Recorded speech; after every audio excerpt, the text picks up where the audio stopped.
शिक्षक के रूप में, पर्यावरण अध्ययन के शिक्षक के रूप में आप बच्चों को चिड़ियाघर ले जाने की योजना बनाते हैं। आप बच्चों को निम्नलिखित में कौन सी गतिविधि करने की अनुमति नहीं देंगे? ऑप्शन ए, ऑप्शन दिया गया हमारा ए, चिड़ियाघर के विभिन्न जानवर कौन सा भोजन खाते हैं यह पता लगाना। ये गलत है। चिड़ियाघर में जिन जानवरों को वे देखेंगे उनकी फोटो एकत्रित करना, इसकी भी अनुमति दे सकते हैं, उसकी भी दे सकते हैं। सी, चिड़ियाघर में उन्होंने जो देखा उसका चित्र बनाने के लिए उनकी ड्राइंग की कॉपी को साथ ले जाना, ये भी ठीक है।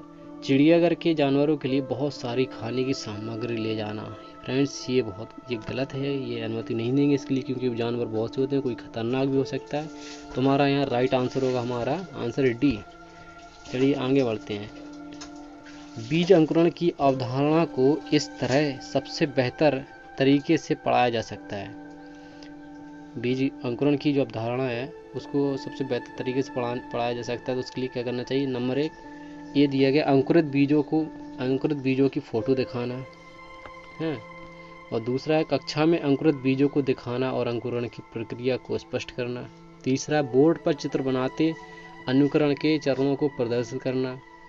और चौथा ऑप्शन डी जो दिया है, बीज बोने अनुकरण के विभिन्न चरणों का अवलोकन करने और उनका चित्र बनाने की गतिविधि को बच्चों को निष्पादित करने के लिए कहना। तो फ्रेंड्स हमारा यहाँ आंसर होगा डी, यहाँ हमारा आंसर होगा डी,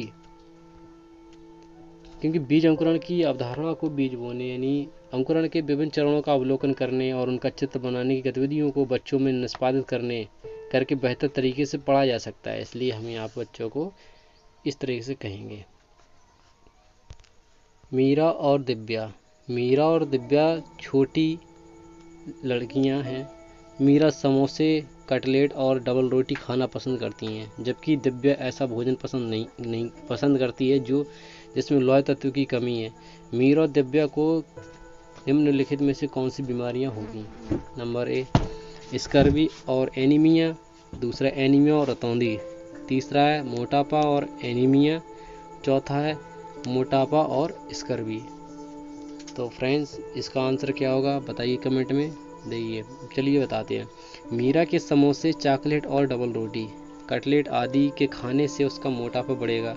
और दिव्या के आयरन के कमी वाली चीज़ें, लौह तत्व की कमी वाली चीज़ें खाना पसंद करती है, तो उसके अंदर हीमोग्लोबिन की कमी हो जाएगी और उसे एनीमिया हो जाएगा। तो यहाँ राइट आंसर होगा हमारा ऑप्शन सी, मोटापा और एनीमिया। नींबू साधारण पानी में डूब जाता है लेकिन नमकीन पानी में तैरता रहता है, क्यों? ये क्वेश्चन बहुत है, बढ़िया है, बहुत अच्छा क्वेश्चन है। नींबू साधारण पानी में डूब जाता है लेकिन नमकीन पानी में तैरता रहता है, क्यों? नींबू का घनत्व नमकीन पानी में कम हो जाता है, ऑप्शन ए। ऑप्शन बी, नमकीन पानी का घनत्व साधारण पानी के घनत्व से अधिक होता है, ये ऑप्शन ठीक है। सी ऑप्शन, साधारण पानी का घनत्व नमकीन पानी के घनत्व से अधिक होता है। और डी है, नींबू का घनत्व नमकीन पानी में अधिक हो जाता है।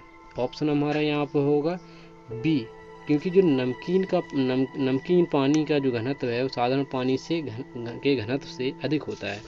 साधारण पानी में जो नमकीन है नहीं जो है पानी है, तो साधारण पानी से उसका घनत्व हमेशा ज़्यादा होता है, इसलिए तो वो पानी में डूब जाता है। पके हुए चावल रेफ्रिजरेटर में अपेक्षाकृत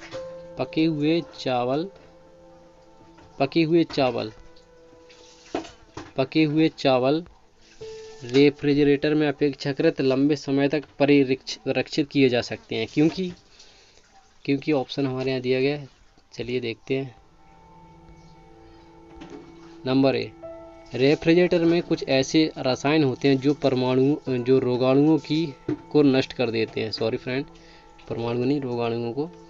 रेफ्रिजरेटर में कुछ ऐसे रसायन होते हैं जो रोगाणुओं को नष्ट कर देते हैं। दूसरा ऑप्शन दिया वो है कम तापमान पर रोगाणु निष्क्रिय हो जाते हैं। तीसरा ऑप्शन दिया गया सी, यहाँ पे रोगाणु कम तापमान पर नष्ट हो जाते हैं। चौथा ऑप्शन जो दिया गया डी, यानी कम तापमान पर भोजन की नमी तत्व, कम तापमान पर भोजन की जो नमी है वो तत्व घट जाता है।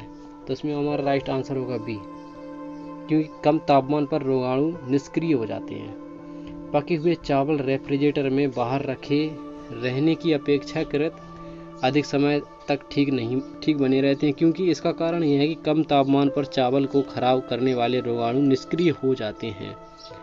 रक्त की जांच द्वारा किसकी उपस्थिति में मलेरिया की पहचान होती है? ए. लाल रक्त कोशिकाओं में मलेरिया परजीवी प्लाज्मोडियम। बी. रक्त में क्षतिग्रस्त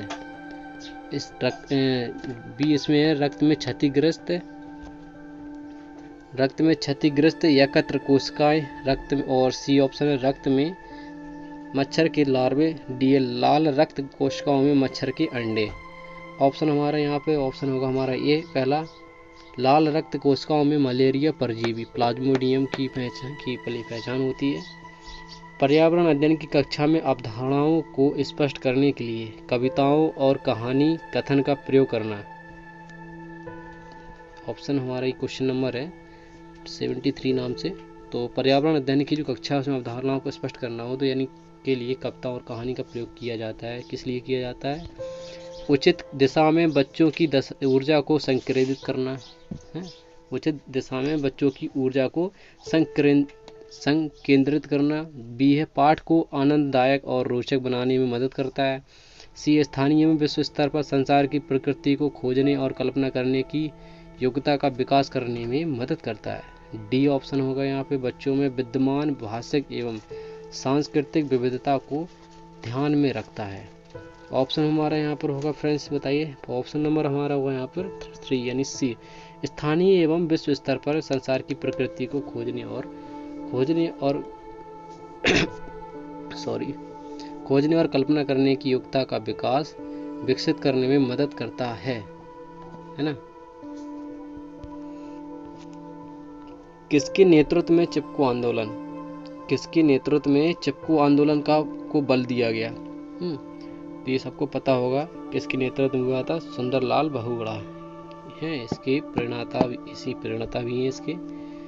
तो चलिए फ्रेंड आगे बढ़ते हैं। विटामिन ऐसे पदार्थ हैं जो हमारी उपापचय दर बढ़ाकर भार में कमी लाते हैं, उपस्थित रहने के लिए दवाई के रूप में लिए जाते हैं और पेशियों को विकास करने में हमें ताकतवर बनाते हैं। ये तीनों गलत है ना।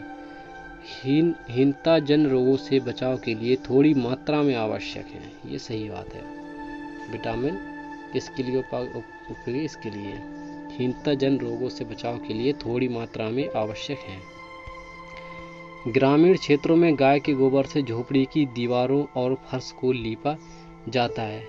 उन्हें कीटों को दूर रखने के लिए किया जाता है, चिकना और साफ बनाने के लिए किया जाता है, खुरदरा बनाकर घर्षण बनाने के लिए किया जाता है, फर्श को प्राकृतिक रंग देने के लिए किया जाता है। तो राइट आंसर हमारा यहाँ पर होगा फ्रेंड्स बी, चिकना और साफ रखने के लिए किया जाता है। ग्रामीण क्षेत्रों में गाय के गोबर से झोपड़ियों की दीवारों यानी फर्श को लीपा जाता है, उन्हें चिकना और साफ बनाने के लिए किया जाता है।